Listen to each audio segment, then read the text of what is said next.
Hello, everyone, and welcome to our final Moody Talk on guilt. So this month's emotion was guilt because in December with the holidays, I chose this emotion because there are a lot of different ways that people can feel guilt during the holiday season, including if there was like a falling out with a family or family member, different things like that. Also, if you are depressed, you feel that guilt from not being able to keep up with the holiday spirit sometimes, and you feel like you're letting down your loved ones, your family. So I figured I would do guilt so that we could talk a little bit more about that. So today I'm focusing on long-term guilt, could also be called toxic guilt. Whether it is justified or non-justified. And so I wanted to go through a coping skill that will help. It has several steps to it, but the steps are really easy. They may get a little bit more complicated as you move forward with it, but it's a pretty straightforward coping skill. And so what we'll be doing is we're going to be creating long-term positive emotions. So this is a great coping skill when you are living with long-term guilt or toxic guilt. So that's one of the reasons why I picked it. I think a lot of people feel long-term guilt that they just can't seem to get that feeling out of their system, and they need to actually focus on ways for you to better understand that guilt and to move forward in your life and develop more positive emotions and maybe, release that guilt. Okay? So, using these steps can help with understanding your values and your priorities. So here are the 7 steps that you take for this. 1 is stop avoiding. So avoiding that guilt that you're feeling and look at it straight on. Head on.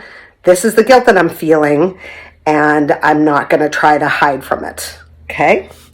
Identify your values. Identify a value to work on. If you have a few values, you can choose one to work on to start. And then create some goals to work on. So goals for that value. And then to choose one goal from that list and find small steps to take for that particular value. And then finally, take that first step. Okay?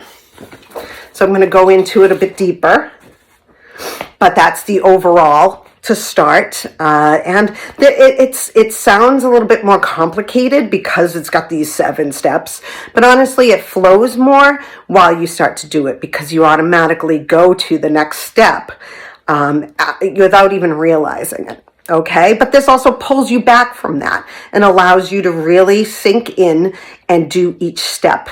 Okay, so let's start. Stop avoiding. Don't run away from the guilt you feel. It's necessary to feel and understand before moving forward. Okay, so sit with that guilt. Understand it. Figure out what the cause is from it, which is really, really important. What's the cause for this guilt that I'm feeling? When we did last Moody Talk, we talked a lot more about that. Like, how did this come about? What was I feeling? How did this happen? And why am I now feeling this guilt about it? Okay, this can also help you to move forward to understand if this is justified guilt or non-justified guilt, right? Okay. 2, what are your values? Identify what values you need to understand the guilt and if it is justified, like I said. So what are your values behind this? So maybe you got into a fight with someone about a cause, or a cause you don't believe in or a cause you believe in, and you're feeling guilty about how far it went, and maybe you're not speaking to each other anymore. So I think that that's a really important thing to understand. And that's just one piece of what, people feel guilty for. Maybe they didn't, it could be as small as you weren't able to get something for someone during the holidays, and you feel guilty that you didn't do it earlier or something like that. It can be any kind of guilt, whether it's like I said, this is a long-term thing. So really dig in and understand why you've been continuing to feel the guilt that you've been feeling. Okay? If more than one value, choose a single value to work on. Okay? So let's say the value has something to do with the fight and how you feel about what you said, and if you feel as though that is the end all be all of how your values work. Sometimes it's standing up for people who aren't able to stand up for themselves, and maybe it's that you feel as though you shouldn't have to. It's really all about you and your values. You don't have to make this am I a good person or am I not a good person? Of course, my cats are fighting behind me now. But anyway, so that's really what you need to focus on, is what's that value? And, then you can move forward and think of some goals you want for this value. Maybe it's to understand your feelings about this value and why you can choose to follow it, or why you chose to follow it or ignore it.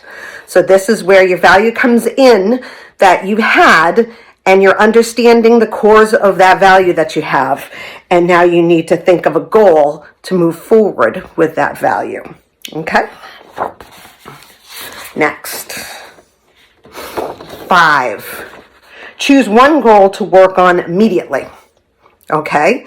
So maybe the goal with this value is to go back to the person, if they're willing to talk, and really talk through so that they understand how you feel about something, regardless of if they agree or not. This could be a goal that you have. So maybe you can find middle ground with them, or you can, may have made that movement forward, and you need to move on with that guilt and figuring out how to get over it. Okay? Identify small steps to work on this goal. Even something as small as starting a membership with a group and watching how the group works.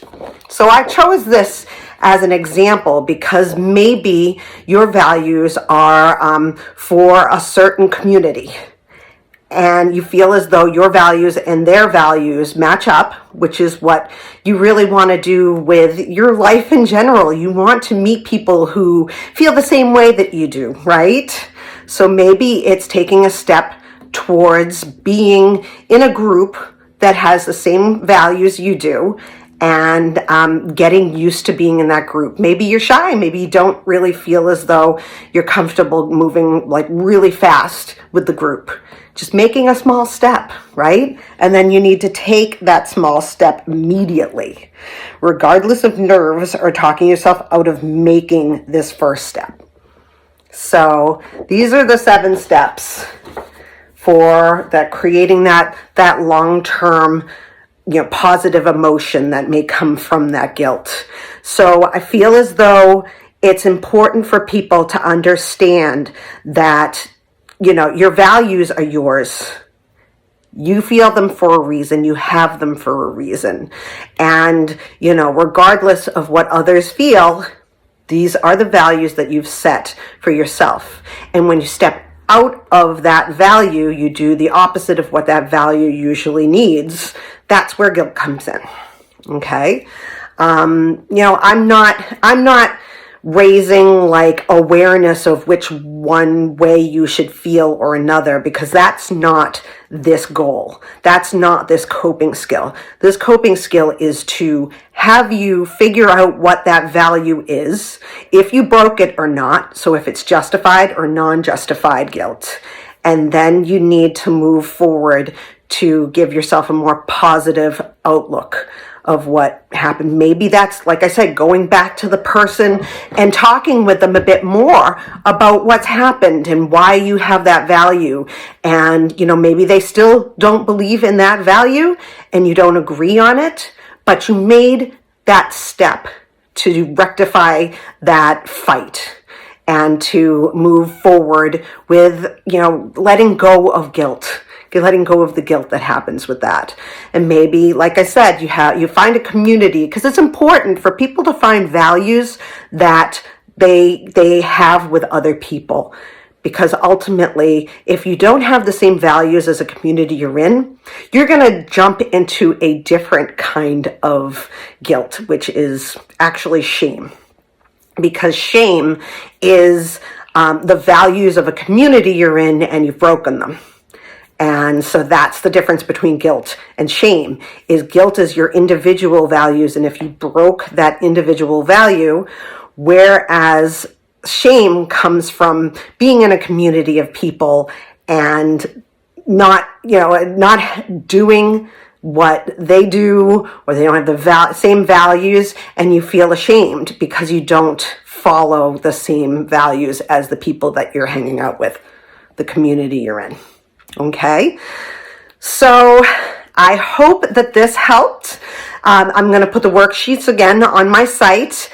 And you can find all of the Moody Talks for this month on my site, mymoodymonster.com. And I hope that you guys enjoy the new year. Have a wonderful rest of December, and I'll be back with a new emotion of the month in January. Have a great day, everyone. Bye.